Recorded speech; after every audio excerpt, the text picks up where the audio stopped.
Orang yang masih menjadikan dunia sebagai skala prioritasnya dan budak-budak sahaya dunia tidak akan pernah mampu mencintai saudaranya karena Allah. Tidak akan pernah mampu bertemu dan berpisah dengan saudaranya karena Allah. Kalau masih ada kecintaan terhadap dunia di dalam hatinya. Di depan dia saling menampakkan loyalitas tanpa batas. Di belakang semuanya pakai jurus kodok. Tahu jurus kodok? Saling tendang menendang. Siapa yang duluan memperebutkan jabatan itu. Bahkan saling menjebak di antara mereka agar ratingnya jatuh ke dalam suatu kasus, kemudian nggak diberikan jabatan tersebut, kemudian dia yang naik. Itu dalam urusan dunia. Fakta, realita. Loyalitas tanpa batas, persaudaraan. Kalau bukan karena Al-Quran dan As-Sunnah, dusta semua itu. Dan seandainya terrealisasikan, itu semu semuanya. Dan di hari kiamat akan berubah menjadi sebuah permusuhan di antara mereka. Itu berita dari Allah Subhanahu wa Ta'ala. Ayat Al-Quranul Karim yang memberitakannya. Rabbul Alamin yang memberitakannya. Ikhwanil kiram wa akhwati al-karimat rahimani Allah wa iyyakum wa baraka fikum. Kata Imam Son'ani, setelah aku cermati hadis ini, rupanya berat ketika melaksanakannya. Berat jamaah, berat sekali rupanya. Tiada yang mampu merealisasikannya kecuali hati-hati yang sudah bersih dari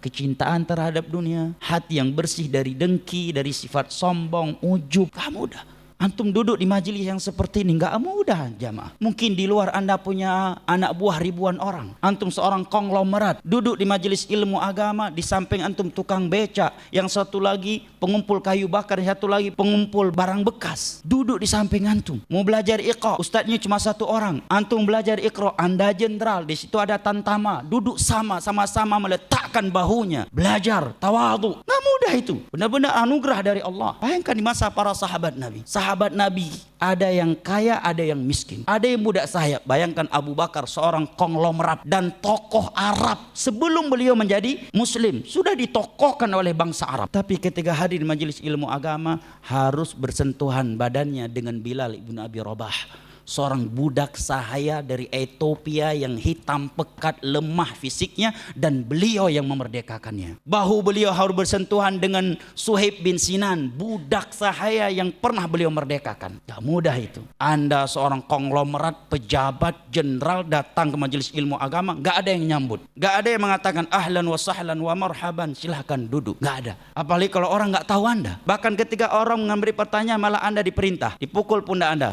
Kasih kertas, kasihkan Ustaz. Dia nggak tahu ente bintang 3. Kalau nggak ada tawadhu di hati, langsung kasih ke ajudan, keker tuh anak sampai 7 keturunannya. Kalau nggak ada tawadhu, Anda konglomerat, pejabat, jenderal, orang nggak tahu, pukul pundak ente, kasih pertanyaan. Masih antum dipukul, kasihkan ke Ustaz, jangan antum baca.